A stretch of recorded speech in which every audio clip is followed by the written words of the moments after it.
Hi, I'm Sunday, and welcome to the Liminal Mind Podcast, where mind color beyond the margins. Guys, welcome back to the Liminal Minds.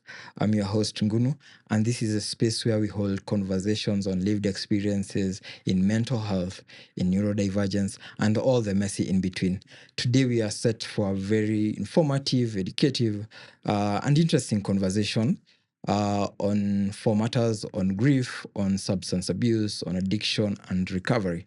But before we get to that, a little bit of housekeeping. If you find these conversations useful or entertaining or helpful, please follow us on Instagram and TikTok, and subscribe on YouTube and Spotify as well at Liminal Mind Pod at LIMINALMINDPOD. That's on TikTok and Instagram, and like, share, and subscribe on YouTube and Spotify. So let me introduce today's guest. Yes, before I forget, today's conversations, you might, if you are watching today's conversations and you find yourself in a vulnerable place, maybe in crisis, reach out to a friend, contact a professional, and get the help that you need. Give yourself the space to get better. So let me introduce today's guest. He's Sunday Kapesi, a 43-year-old father of three, a lawyer by training, a business development professional by experience, and a proud recovering addict. His substances of choice included cocaine, alcohol, and food, with emotional eating playing a significant role in his addiction story. His journey into addiction deepened after the loss of his father in 2020.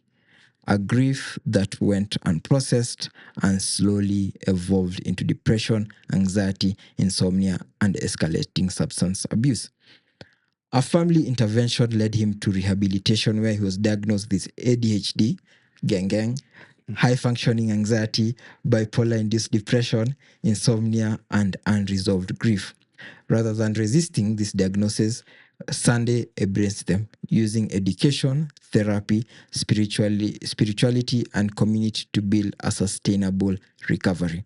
Today, more than 3 years into recovery, Time flies. Sunday is an addiction recovery coach, ADHD and mental health advocate, and a student of addiction counselling. He volunteers in rehabilitation centers, supports peer recovery, and uses lived experience alongside formal training to challenge stigma and promote compassionate long-term healing. For Sunday, recovery is not just sobriety, it is healing, self-awareness, and what you're giving us today, service. Sunday, karibu sana. Asante. How are you feeling today? Well, number one, that was a really great introduction. Yes, it I've done is. this a few times. Yeah. That one I shall remember. Well done. Yeah, thank you. Yeah. So how are you today? How are you feeling about this conversation? Well, this is part of my recovery. This is the journey I've decided to take to be able to talk about my journey. The last 3.5 years is post rehab. It was 104 days of rehab across two facilities right here in Nairobi. So we can say my healing began here 4 years ago. And now I'm back, a student now of addiction treatment, addiction counseling, volunteering in different rehabs, which is how I manage my time, how I'm able to continue opening up and sharing. So I feel great today, and it's nice to finally meet you, for someone that I've been chatting with for quite some time. For quite a while, yeah. You're taller than I thought you were. Oh, you are definitely taller than expected. Yeah, because for context, I think maybe for context, you are 6 foot. 6'4". Yes, I think people, and I'm 5'9", so there is a difference. But I guess for most people, meet that they are considerably shorter than you expected. Just means that you have no choice but to look up to me, man. Exactly that. So thank you again for gracing us with your presence and allowing us to have these conversations we're going to have today on this particular platform. So as we were preparing for this, you kind of intuited that grief is a very underrated, under-discussed part of addiction and substance abuse. So maybe for a bit of context, could you explain to our viewers maybe the relationship between those two? Man, my reawakening began with grief. So I lost my father September 1st, 2020. I'm the firstborn. That's important for context. Next 2 years were a bit of a blur. Lots of infighting in the family, as usual in African families. Our fathers don't necessarily write a will. So going to court every month for about 2 years took a toll on me. I didn't know it then. That triggers my firstborn syndrome, something I didn't know then. That savior complex that comes with firstborn syndrome, I didn't know it then. So everything I'm telling you is what I've learned. But at the time, it's like I was a firefighter. My son was 1, his sister was 2.5, my eldest was about 9. So there I was trying to sort out family issues as best I could, neglecting my own family as well. But then the next 2 years, what I didn't know was I was slowly slipping into a depression. I didn't know grief can trigger depression. I learned that in rehab, and that's stage 4 of grief. So I would isolate a lot more. Dar es Salaam, there are beaches I like to go to, and I would disappear for 2-3 days, maybe send a message to my ex and say, yeah, I'm at this place. I'm going to be away for a while. But underneath all of that, the food addiction really kicked in. I didn't even know it then. I'm a sucker for mbuzi. I'm a sucker for chips kuku. And I'd have that at the most oddest of hours, trying to sleep, funny enough. Alcohol, I wasn't a very big drinker, but it became a problem at that time, drinking almost every day. I'd been fooling around with cannabis, with cocaine, and I would say even in the stages of addiction, that was regular use, social use every now and then. But those 2 years, it skyrocketed. Again, I'm unaware of all of these things. So long story short, my mental decline began with grief and loss. And when I entered rehab, or rather medical detox, they diagnosed me as ADHD, high-functioning anxiety, bipolar-induced depression, insomnia. But what stood out from there was the ADHD. I went, no one told me that. No one told me I had any of these things. So the conversation shifted from substance abuse and alcohol use dependency towards my mental health. And did you understand how these things related to you like individually? So the depression, the bipolar-induced depression, the ADHD, could you, when you were told about this, did they make sense to you? So the ADHD got me curious because I'd read a little bit about it and I thought, this is interesting. Tell me more. So we need to give credit to psychologists and counselors and psychiatrists. I have a lot of respect for these people because I wouldn't be where I am today without them. So I was on sleep medication for the first week. They had to regulate my sleep. And then we went into grief counseling. I didn't know there was something called grief counseling, but it was in grief counseling my anxiety was able to come out into the open, my vulnerabilities, my daddy issues. Our stories begin in childhood, so we're able to go back. I entered rehab with the mindset of I have one shot at this thing. If these guys can help me figure out my life, I'll do whatever it takes.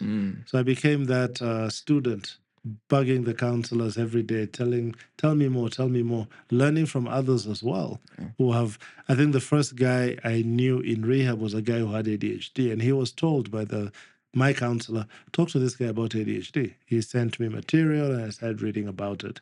So let's just say I was self-medicating. That's what we also don't tend to realize about many addicts. Whether you know you have an issue or not, most of the time you're self-medicating. We don't maybe like acknowledging the purpose that these substances serve. What were they for you? What exactly were they help you? How did they help you cope with whatever you are going through at that particular moment? Okay, so my mind is always of two places, trying to remember where I was then and figuring out why, and then what I know now, and not mixing the two stories. So at that time, I remember when I would eat mbuzi or chips kuku, I'd feel a little better about myself. So whatever anxiety I was facing, and I used to even tremor when my phone would ring, like my mom needs something or something is happening that's not okay. I would start shaking, but I wasn't aware I was shaking. So food comforted me. And that's the number one addiction in the world, by the way. It's just that we always take eating as a cultural thing, as a come together thing, but it's actually the biggest addiction. When I would drink, and I was a rum guy, same thing. Forget my issues, learn to relax a bit. I'll tend to do it at the end of the day. My fiance was asleep, the kids are asleep, and I just have like an hour before midnight, 1 o'clock. The lights are off or the TV is on, and I'm just relaxed. What cocaine did for me was actually helped me focus, because I didn't know it then, but I really struggled with focusing. I would either focus on the wrong things, doom scrolling. Man, channel surfing. Like I could be on that TV for hours, unaware. And if I focus, then I would hyper focus. I'd even forget to pick up my kids from school because something got my attention at that moment. So somehow with Coke, I learned to focus. But also I had really terrible irritable bowel syndrome. I didn't even know that's what it was called. All I remember was I struggled to go to the bathroom sometimes. I used to battle constipation every now and then. But when I did Coke, and this is not a tip for someone to say, hey, no, deworm, go get medication for that. Let's be very clear. But when I did that stuff or even thought about it, my system would flash. So it's important, I think, to notice that I don't have a better word other than there's some good things that came from it. But obviously, a lot of bad things that came from it because I became dependent on those three things: food, alcohol, and drugs. No, it's I find it important to, because sometimes people look at the addiction, we don't like acknowledging the things, because then there's also maybe a familial or a societal or maybe like even a friendship group whereby we have a responsibility towards this. Maybe someone felt isolated or maybe unprocessed grief, where maybe we could have played a role, and we like it kind of comforts us to judge this person and look at them from a point of let alone like thinking of it as a disease, but thinking of this thing as failure on the part of the individual rather than a symptom of a societal disease. And one of the things that I've come across from what you've written, and even maybe now as we were preparing for this thing, you said relapse into unprocessed grief rather than addiction. And you've used that, in our conversation. Can you explain that, what that is? Relapse into, so like someone relapses into unprocessed grief rather than addiction. Okay. So I'd say for the first 3 years after rehab, I started learning to be more self-aware. For instance, around that time of my father's passing, I would slip into a depression. I would isolate a little bit more. Year one, I didn't capture it very well. So it took a couple of months of isolating and just not being motivated. And then year two, I think I got a job back in legal. I was head of legal for a microfinance company. And I remember like the week leading to that anniversary, I found myself a little bit more sad. And I texted our CEO. So, I'd already been open with my CEO about my recovery. I've decided just to be honest about it. Like I don't have the stigma. I don't have the shame. I take pride in my recovery. So they were very supportive. But I messaged my boss to say, I think this week I may struggle a little bit. I thought you should know this the week my father passed. My CEO says, you know what, can we pray for your father? And I thought, oh, wow, that's incredible. And then I think my supervisor came down all the way to my office and just said, hey, do you mind telling me about your father? What was he about? What did he do? Just that 10 minutes conversation with my supervisor telling her about my father. He was a marketer. We lived in Nairobi. I remember after that feeling, I feel a lot better. And then year three, which I think was last year, I caught it even earlier. So it's almost like, okay, this is that period in the year when I tend to isolate a little bit more. You isolation, I know you. You grief, I know you. So you ask about relapse. Relapse is exactly that. When people think you only relapse from alcohol, drugs, You also have emotional relapses. Yeah. You have psychological relapses. You have behavioral relapses. So when I start isolating around that time, that's a relapse. Yeah. So for me, whatever triggers you is a lesson. It's almost like the cart before the horse. You tell people to avoid triggers, but you wouldn't really know what your trigger is until you're triggered. Yeah. So for me, whether you relapse or you lapse, what really matters is, are you on your path for recovery? And what is there to learn from that relapse or lapse? Something with your system, something with your behavior. Is there someone that triggered you? So I look at recovery as a journey in self-discovery. Yeah. And maybe before we go forward, let me take you back a bit. When someone is battling addiction, it never happens in isolation. Yes. So how did this affect other parts of your life? So your work, your personal relationships, and even your relationship with yourself. Because there's one of the things that I've encountered in my personal therapy and in the work that I do, self-evaluation. But this is now in terms of ADHD, with everything that I've experienced. I lost trust with my ability to make, my decision making, with trusting my gut, in knowing what is right and what is wrong. If this is a good decision to make and not a good decision to make. And like I've come across a lot of people talking about that. So maybe you can tell us, how did addiction affect like those, let's say, three? So professionally, personally, and with the relationship itself. Okay, so I don't mince my words. And I think with every year and with every interview, I find myself being a little bit more bolder as I speak. So here are the casualties that came with my addiction. So the relationship to the mother of my children, we were together 8 years, engaged for 4. I think we mutually separated 6 months before I went to rehab. I wouldn't put that entirely on addiction. I'd actually put that more on my mental health decline. The addiction was an incinerator, if I can put it that way. My faith. I grew up in the Catholic Church. First, I grew up in Nairobi. My church was Guadalupe, right there in Adams Arcade. And I didn't go to church for a long time. I didn't even think of service for a long time. Professionally, not so much. I was a lawyer. I'd taken time off from law. I started doing my own businesses here and there. In fact, I was very fortunate to have a really good business partner then, who I'm still close with now. But my health was the one that was the biggest casualty. 3.5 years ago, if we met, I was 128 kilograms. Right now, I'm 100. And this is even heavy. When I left rehab, I was 94. Mentally, psychologically, emotionally, I was a wreck.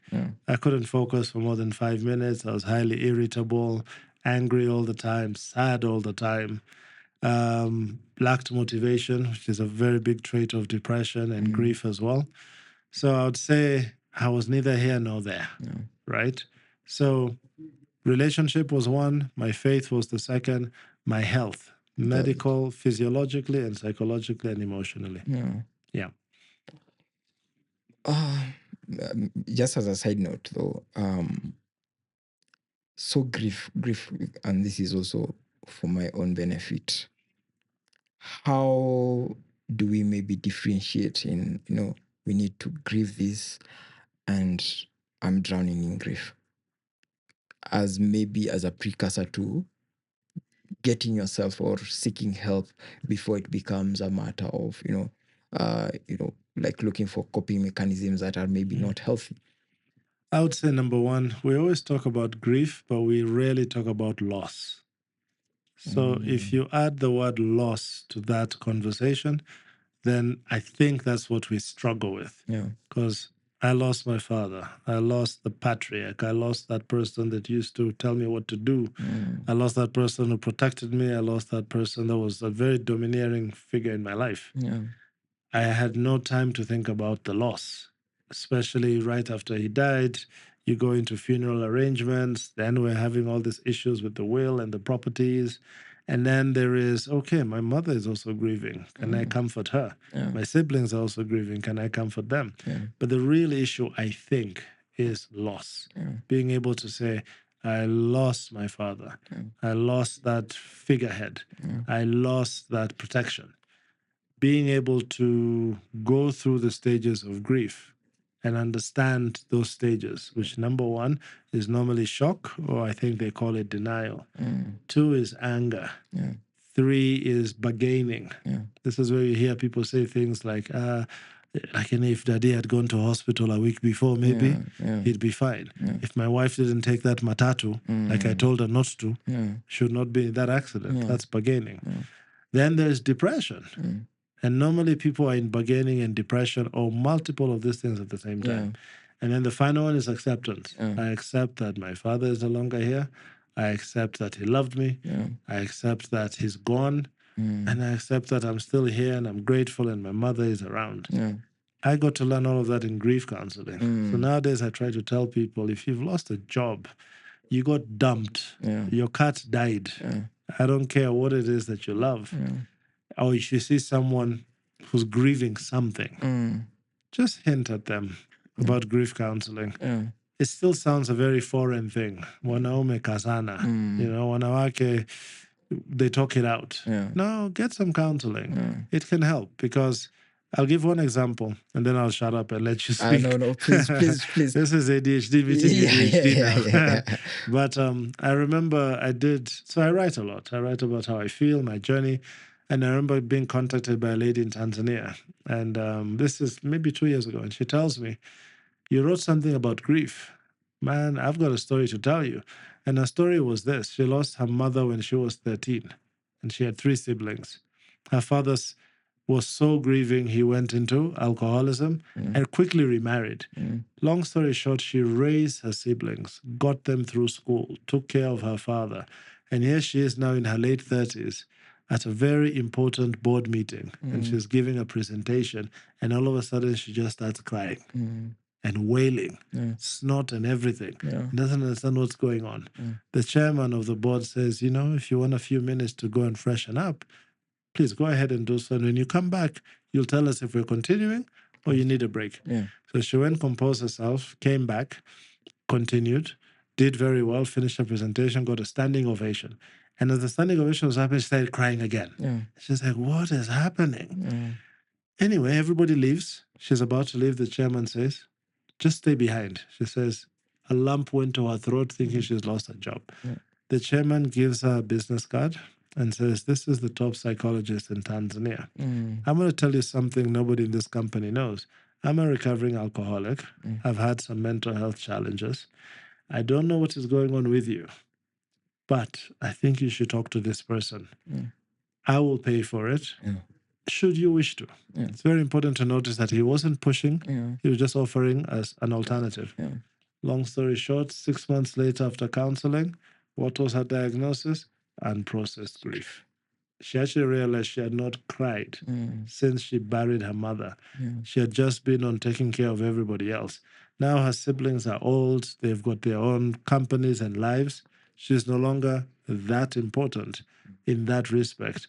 And this was the body now saying, yo, now it's time. It's time. The body remembers. She didn't go into addiction, but she just took care of everyone, focused on her job.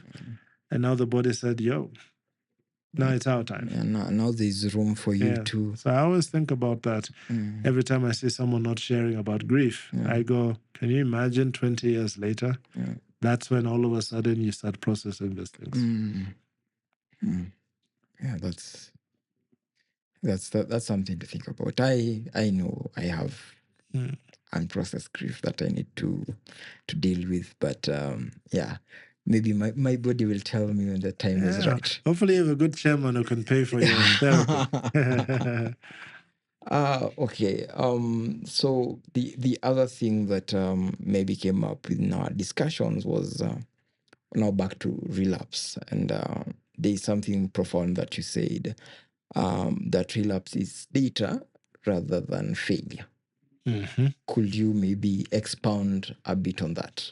So relapse is misunderstood. A lot of people think you choose to relapse. A lot of people think you choose addiction. Addiction is a disease. We call it a progressive, compulsive, impulsive disease. relapse is part of your recovery. When I left rehab, I went 13 months before I did cocaine or even had a drink. Yeah. So what happened at 13 months? I wound up at a hotel that I used to like to go and chill and relax. Yeah. And my body and my mind triggered that, this is where you do cocaine. This is where you drink. Yeah. And I started drinking and doing coke again for about 2 weeks. And then one day I said, why am I doing this? And I made a promise to my counselor, if I ever do it again, I'll call him. Yeah. This is where most people go wrong. You hide. And you hide because of the shame, the stigma, the embarrassment. Yeah. Your loved ones, your family, your girlfriend, your wife, you're so scared of their judgment, you'd rather be quiet. That is the opposite of what you need to do. So in that case, I called my counselor and he tells me, so do you want to have a conversation and figure out where you went wrong? I said, no, I'm taking a bus tomorrow. I'm coming all the way to Nairobi, all the way to Limuru. And we sat for about 2 or 3 days and we broke this thing down. So my point is, the only way you know you've relapsed or you've lapsed is 1, self-awareness. 2, having the education to know the difference. A lapse kwa Kiswahili ni kutereza. A relapse kwa Kiswahili ni kuanguka. That's the best way I differentiate between the two for people who don't know the difference. You know what a slip is. You know what a fall is. And the answer to that is to be able to talk to someone. Could be a sponsor, could be your support group, but you have to talk to someone and figure it out, because usually psychologically, emotionally, the relapse had begun days, weeks, or even months before that. So understand this. If there's anything I can tell your listeners, especially families, relapse is part of the recovery journey. And when you hear people say, I've been clean for 20 years, I've been sober for 10 years, wonderful, wonderful. I know people who've relapsed after 20 years. And I know a guy who drove himself back to the same rehab 20 years later. Now, is the story there the relapse or what he did after it? It's what he did after it. Let's meet people with compassion. And for things we don't understand, let's be kinder to each other. And I think as a society, so like 2 things from that. It's unfortunate how dealing with lapses, you need community, but the shame, the judgment kind of isolates you. And then you get into this negative spiral where it goes from lapse to a relapse. Yes. Where you hukuwa na kitu ya kujishikilia, ukiteleza unaanguka. And getting up from a sleep is way easier than getting up from a fall. And now the other thing is about how as a society we are a zero-sum game society. Where it doesn't matter you went 3 years, 6 months, 12 months, 20 years. If you lapse, out the door. Everything that you did until that point, the people will judge you for it. And of course, this applies beyond maybe conversations around addiction, but it's something that you kind of see it in a lot of things, whereby, even in life, if someone makes one mistake, you kind of discount, be it in romantic relationships, professional relationships, friendships, whereby someone did this one thing. Yes, it could be something bad, but we kind of ignore everything else that came about before we got to this point. But that is something to think about. Look at it this way. This is what I tell my clients, because I work as a recovery coach, and I think recovery coaching is a very interesting field, because we always think of counseling. I always say, to err is to be human. To be aware that you've made a mistake, now that's where you need to be. I remember a client who was staying with his younger sister after rehab, and I think he relapsed after 3 months. He disappeared for a week, came back drunk, and she was very, very furious. And I remember telling her, I said, you're very justified in being furious. You're thinking, oh my God, we're going to have to get money again to send him back to rehab. And all I told her was, isn't it fascinating that he found his way back home? He has a hangover from hell. Why don't you give him 2 days to sleep it off? And then have a conversation about, so what happened? how did we get here? Because right now you're enraged and you're justified to be enraged. 100%. But that's not really helping him trying to figure out where he went wrong. Yeah. And the thing is, no one beats themselves up more than an addict or an alcoholic. So you're basically giving someone a reason to go back and drink again. Because I already hate myself. You know, so I always say compassion will trump fear any day. But we live in a fear-based society. And it's changing. I've seen bosses paying for people to go to rehab. I've seen families come together in Harambe so someone can go to therapy. It's not changing fast enough, but it's changing. And there's hope. Yeah. And I think that's why it's important we keep having these conversations. You know, like your service in being brave. And I know you say like this is just who you are. There's no shame about it, but like it's still important that people see you, people, you know, hear these conversations. And again, you know, I don't, it's not like, it's not, I wanted to say like a prophet is never accepted. So it's just that hearing these things from a neutral point of view, you know, people don't know you, you know, because like I've been in situations whereby someone has been trying to explain something to their families why they're struggling, until I'm involved as a neutral partner. That's when they can be able to, you know, to there's no prejudgment, there's no so much, you know, negative context to it, so like they can listen to me as a neutral, you know, as a neutral party. There's this thing whereby it's a friend who you know, like the way couples, because like I've always been fascinated with how couples can scream at each other in public and be completely unaware of it. So, you know, it's a friend who came up with this. It's apparently because you're so used to it, couples feel like, you know, so like one partner feels like the other, they can't hear this other person, so they have to keep shouting. They have to keep shouting in order for them to hear each other. So for like, let's say for someone who's in recovery, how would you advise them to respond to relapse? Okay, so first let me thank you for the work you're doing with Liminal Mind Podcast.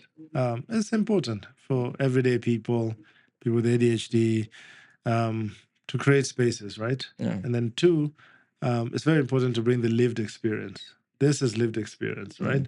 We will listen to psychologists, psychiatrists, they've got amazing things to say. But the more people with lived experience start to talk, I think that becomes a masterclass.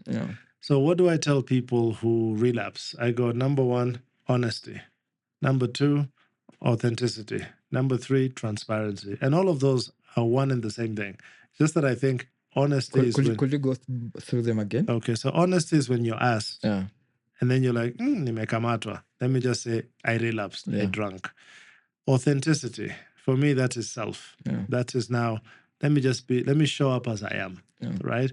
Transparency is when you're the one who then volunteers information and says, listen, I'm a recovering addict.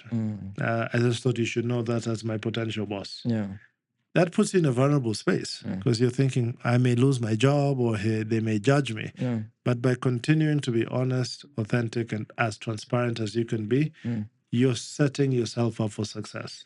Because in this instant, I had my first relapse 2 years into my recovery, and it was a major relapse. And at that moment, I was having a lot of issues with the mother of my children. I wanted to see them. She didn't want me to see them. She didn't really trust me. At the end of the day, I relapsed. And I'm pretty sure she went to the family and said, you see? Yes, this case in point. So no one really factors in the actions that preceded my reactions. And now, 2 years later, I don't blame her. I just go, I failed to deal with that situation. But you know what came out of that relapse? The idea of saying, I think I need to leave Dar es Salaam because I trigger her, she triggers me, and then I relapse, and then I lose. So then the idea came, let me go back to where my healing began. What do I go and do in Nairobi? Let me go and study this thing. Let me go and work in different rehabs. So out of the relapse came where I am today. This is why we're sitting here today. So there's always something positive that can come out of a situation, rather than just look at it as bleak. Yeah. Right? So my advice again is honesty, authenticity, transparency. Ask for help, receive that help, and then pay it forward. I always think that's the third part of the Holy Grail. There's always help, but are you receiving it? And then when you receive it, what do you do about it? Give it to somebody else. Yeah. Two things. Firstly, I notice you use recovery a lot more than sobriety. Yes. Can you help us distinguish between the two? That's definitely your ADHD on overdrive. I have found people don't even notice that there's a difference. Sobriety is today. Today I'm sober. Today I've not done coke. Today I've not drunk alcohol. Today, in fact, I've not eaten the whole day. I do intermittent fasting. Recovery, that is long-term healing, forgiveness, self-work. That is the outcome of every day being sober. So sobriety is the foundation. Recovery is the healing, the self-forgiveness, the grace. So because the other thing I wanted to ask in terms of how you measure recovery. So if someone has a lapse, like it ends sobriety, but it doesn't necessarily end your recovery. Yes. That's one. And then two. Yeah, note that is an and that one, you can own that line because I want to take it. But that is exactly Quote it. me. Yep, that's exactly it. That lapse ended your sobriety cycle, but is part of your recovery cycle. You'll see a lot of people in Alcoholics Anonymous and Narcotics Anonymous who practice those programs will count days of sobriety. 300 days, 10 days, 1 week. That's one measure. Me, after my lapse and after my relapse, I stopped counting sobriety days. I reverted to recovery days. And my recovery began in rehab. Because that's when I got the awareness that I was self-medicating and I had mental health issues. So now I'm 3.5 years in recovery. And here's the other measure. A lapse, you want to actually increase the amount of time between lapses. So the most realistic approach for recovery is to tell someone, let's see if you can go 3 days without smoking. Let's see if you can go 1 week without alcohol. And if you do it, we will celebrate and then push it a bit more. And if you lapse, not a problem. I can argue it and say, well, you had 3 cigarettes in 1 month. That definitely sounds better than you're back to smoking again. You see, even the words we use. The framing of the issue completely changes how we perceive it. You even look at it and how you feel. And I get, now I see where we link lapse and relapse as data, like to help with in building this picture. And, like even now measuring yourself, like how am I progressing? Where do I need to work on? Where am I lacking? For instance, when I lapsed after 13 months, the first time, my counselor said, why do you say 13 months? You were with me for 3.5 months. So you've actually gone 16.5 months. And I went, I never saw it that way. And I remember feeling really like, how did I not say it that way? Man, kumbe, I've really, really tried. He reframed it for me. And even, the framing of process versus outcome. Yes, and progress versus perfection. So we're always looking for perfection. When what we should be measuring is progress. It's progress, because as long as doing the work, despite maybe having a lapse or a relapse, as long as you keep doing the work, that is part of the recovery. Whereas maybe if you look at, yes, maybe there's this someone slipped here or something happened, and judging strictly on that, it. And then even in life, you work a lot on a lot of things, and as some of them are not successful, maybe most of them are not successful, but it does not maybe negate everything that you did up until that point and moving beyond that. I'll tell you one of the most profound things I heard from an alcoholic in recovery. People don't like to use the word alcoholic. I just call it as it is. But this guy said 3 months after leaving rehab, his brother sat him down and just told him, yo, you're now doing this post-rehab thing. Ukitereza, ukianguka, don't be afraid to tell me. Just let me know. and we'll figure it out together. Yeah. And as I looked at that audience, everybody was just like, oh man, I wish that guy was my brother. Yeah. And the mood was he met his brother, the recovering alcoholic, with compassion and understanding. And here he is telling us, what my brother said was, if I fall or I slip, I should tell him. I shouldn't be afraid to share it. Yeah. And I went, that 10 out of 10 is the reason why someone is going to be sober for a long time. Yeah. Because the opposite of that is, oh my God, nikimwambia, what will they think of me? Yeah. That is what we need to defeat. And actually, that is a very good place for you to pivot to now my final question. As we wrap up here, advice. Now you can even look at the camera. Nitume salamu kwa bibi yangu na mama.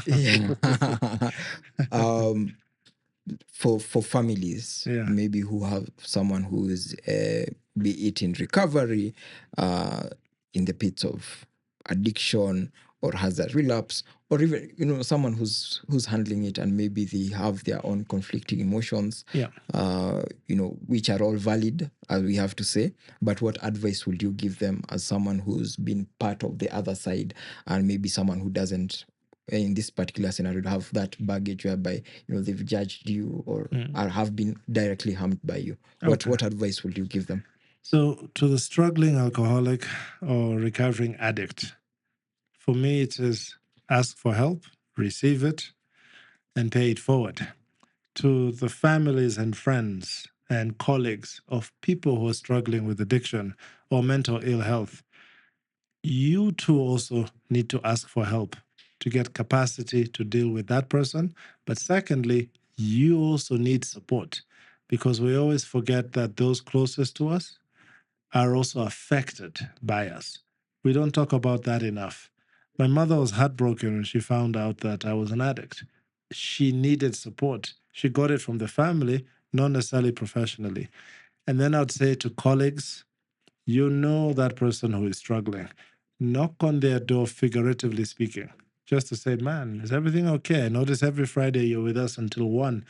Your wife VP, your children VP. When you see someone leaving a pub, I don't do this anymore. I see someone leaving a pub drunk and they're about to drive, I've taken the key, left it with the owner of the bar, because it's not a joke. Alcoholism and addiction and mental ill health, it's not a joke. People are dying. People are committing really serious mistakes and crimes. So for me, it is, let's meet each other with compassion. Contact a recovery coach, contact a professional. We can only deal with this together. You cannot recover alone. Those would be my parting shots. Thank you so much, Sunday. Sunday does a lot of work with rehab centers. You are studying, so you are a recovery coach. Yeah, I'm a counselor, an addiction counselor in training, and a recovery coach, yes. And he does a lot of excellent work on Instagram, on Facebook. Yes. Mwangaza wa Sunday. That is a very nice play of words, by the way. Mwangaza wa Sunday. There is a website as well, mwangazawasunday.tz. www.mwangazawasunday.co.tz. And Instagram, Mwangaza wa Sunday, Hali ya Juma. Yeah, Mwangaza wa Sunday, _. Okay. Then WA, _, Sunday. And my personal one is at Hali ya Juma, HALIJUMA. I do a lot of writing on Instagram, Facebook, Medium. And also you'll see a lot of things on my WhatsApp status. So +255 788 664508 is my WhatsApp number. We are going to share all that on these show notes, and be grateful. Like, he's comfortable sharing his number, but please use it if someone who needs help, or you are related or in a relationship or close to someone who needs help. Sunday is available for advice or for direction, as well as like any resources that anyone might need. I think you run a support group as well, Yes. or are involved in one. Yes, so ADHD support, addiction recovery support, mental health support. I link people with professionals and facilities and peer support groups. Yeah, so it's a massive, massive resource. We are going to share all the information on our show notes on both on YouTube and Spotify or your favorite podcasting app. So thank you guys so much. Please go and follow Sunday on the different platforms. Follow us at Liminal Mind Pod at LIMINALMINDPOD on Instagram and TikTok, and also like, share, and subscribe on YouTube and Spotify. This has been the Liminal Mind, where minds color beyond the margins.